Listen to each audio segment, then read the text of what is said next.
Salam sepak bola, teman-teman netizen atau warganet yang saya hormati semuanya. Selamat bergabung kembali ke konten terbaru dari channel YouTube Triple B. Dan di konten kedua hari ini saya ingin memberikan analisa dari pertandingan Piala AFF U23 antara Indonesia versus Timor Leste yang berakhir untuk kemenangan Indonesia dengan skor tipis 1-0.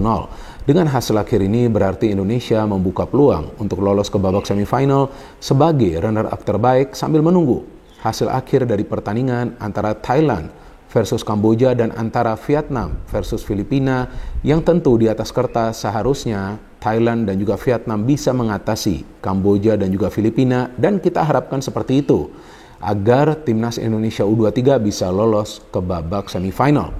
Dan menurut saya teman-teman wajar Indonesia bisa menang atas Timor Leste karena dari segi materi pemain Indonesia jauh unggul dibandingkan materi pemain dari Timor Leste.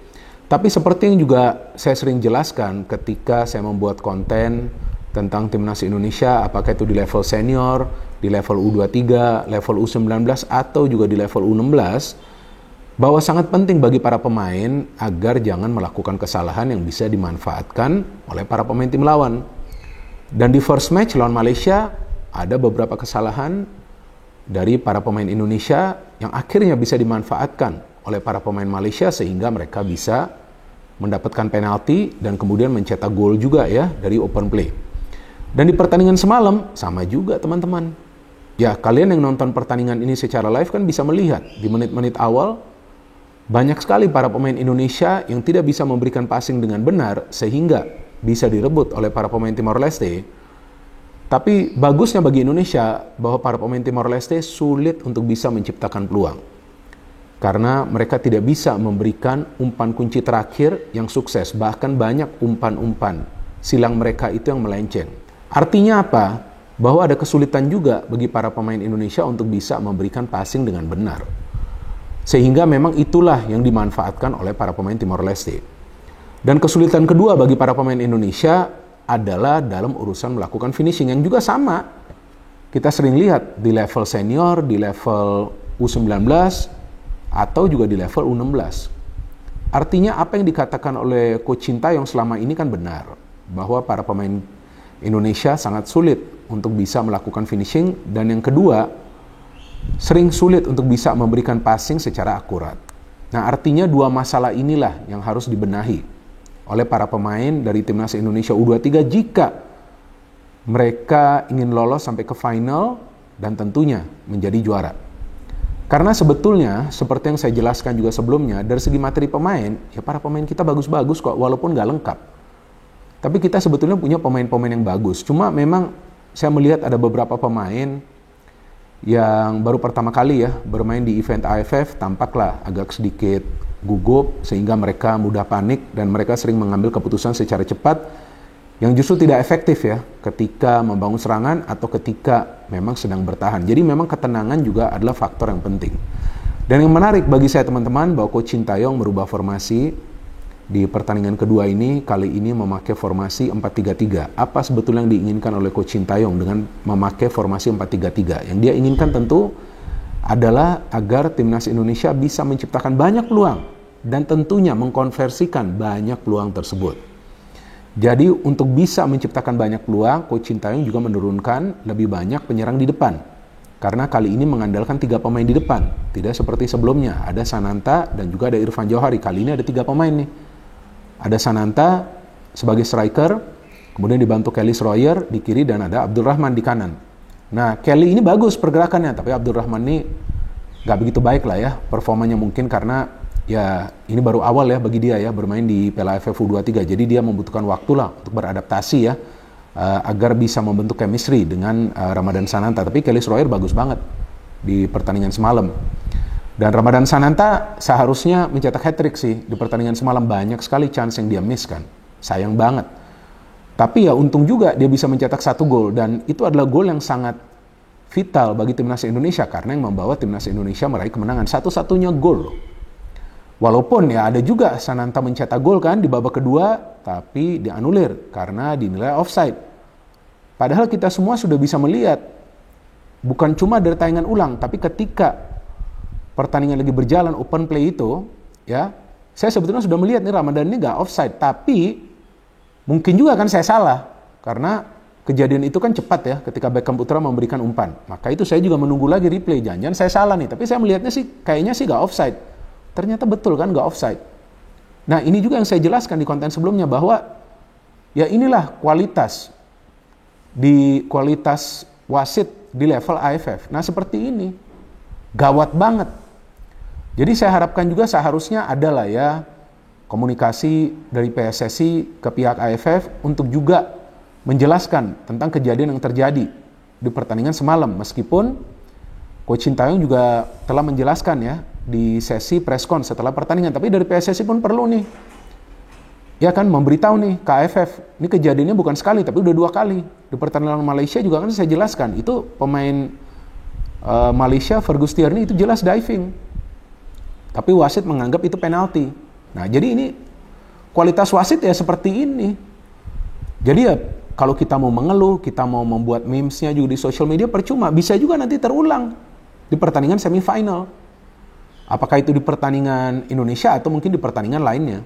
Dan perubahan lain yang dilakukan oleh Coach Sintayong di starting lineup, ya selain memainkan Abdurrahman dan Kelly Royer ya dari awal, juga di tengah memainkan Rifki Dwi. Jadi Rifki Dwi ini diharapkan bisa menjadi pemain yang bisa menyerap ya tekanan dari para pemain Timor Leste, tapi dia pun 2 kali melakukan kesalahan passing yang coba dimanfaatkan oleh para pemain Timor Leste. Dan di belakang ada Dewangga ya yang dimainkan dari awal, dan ini saya pikir adalah keputusan yang bijak ya dari Coach Sintayong untuk memainkan Dewangga dari awal, karena saya melihat Dewangga ini kan kecepatannya bagus dan dia adalah pemain yang biasa fight ya di lini pertahanan ya.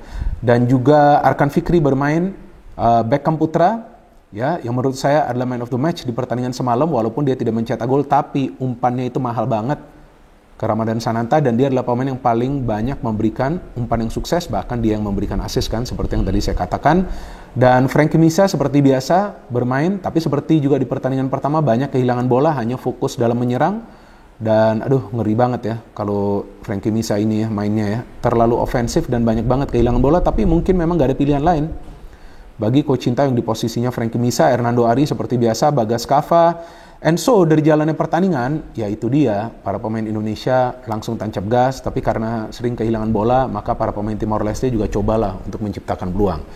Namun pada akhirnya karena para pemain Indonesia tidak menyerah, memang saya melihat ya, kerja keras mereka luar biasa, fighting spiritnya, bisa mencetak gol sebelum halftime, itu sangat penting sih teman-teman. Walaupun sebelumnya Ramadan Sananta mendapatkan peluang kan ketika Kelly Royer memberikan umpan. Kaget saya itu gak gol, kan saya siaran, gak nyangka saya. Saya kira itu udah gol, enak banget di depan mulut gawang. Tapi ya begitulah, kadang-kadang striker juga kesulitan untuk mencetak gol. Tapi ini yang saya bingung, Ramadan Sananta banyak banget peluang-peluangnya di pertandingan semalam kan. Nah dia harus finishingnya harus lebih bagus lagi. Dan akhirnya sebelum halftime tuh umpan dari Beckham, Ramadan bisa mencetak gol. Nah ini sangat penting gol ini sangat vital. Dan ketika siaran, ya saya juga berdiskusi ya dengan host semalam itu, Stuart Henry ya. Saya menjelaskan nih masalahnya nih bagi Indonesia ketika nyerang di sebelah kanan nih. Abdurrahman ini kelihatannya nih nggak bisa bermain dengan kerjasama yang baik ketika memang dia coba untuk mendapatkan bola. Ketika Beckham Putra memberikan umpan, mungkin akan ada perubahan di sana. Dan betul, yang main akhirnya Sahrul kan. Kita tahu Sahrul masuk di babak kedua kan. Nah, ketika Sahrul masuk, nah barulah kita lihat bahwa permainan dari wing lebih hidup di kanan dan juga di kiri. Dan memang Indonesia banyak sekali menciptakan peluang. Cuma itu dia yang menjadi masalah adalah finishing. Jadi kalau dari segi permainan, ya karena memang Timor Leste juga bukan adalah lawan yang kuat. Seperti yang saya jelaskan sebelumnya, mereka lebih lemah dari Malaysia dan mereka juga tidak full tim. Bahkan ada pemain mereka yang usianya masih 16 dan juga 17 tahun yang dibawa ke Piala AFF U23 kali ini, ya paling tidak untuk memberikan jam terbang.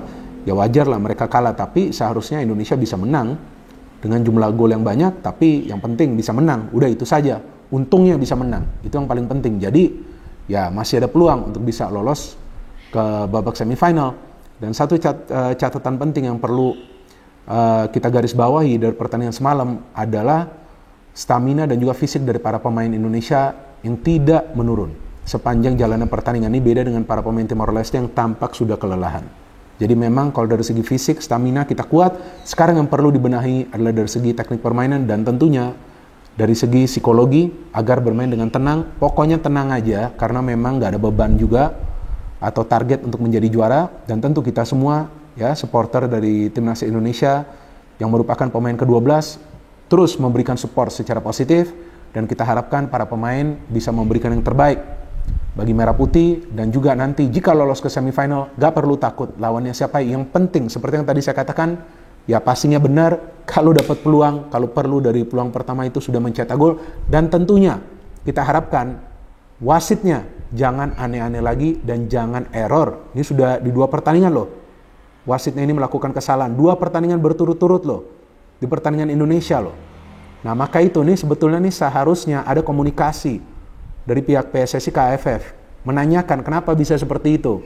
Kalau sekali ya mungkin human error, masa 2 kali sih bisa kesalahan.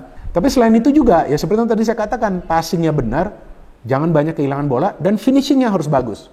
Kalau bisa passingnya benar, bisa finishingnya bagus, maka tentu Indonesia punya peluang untuk bisa menjadi juara. Walaupun targetnya bukan untuk menjadi juara, tapi paling tidak harus juga dibenahi teknik permainan dari para pemain Timnas Indonesia. Kita dukung terus teman-teman Timnas Indonesia U23, dan kita tunggu jika Timnas Indonesia lolos ke semifinal, nanti ketemu tim mana, ketemu Thailand atau Vietnam, seharusnya gak perlu takut para pemain fight dan berjuang di atas lapangan. No hate, no politics, only football. Salam sepak bola.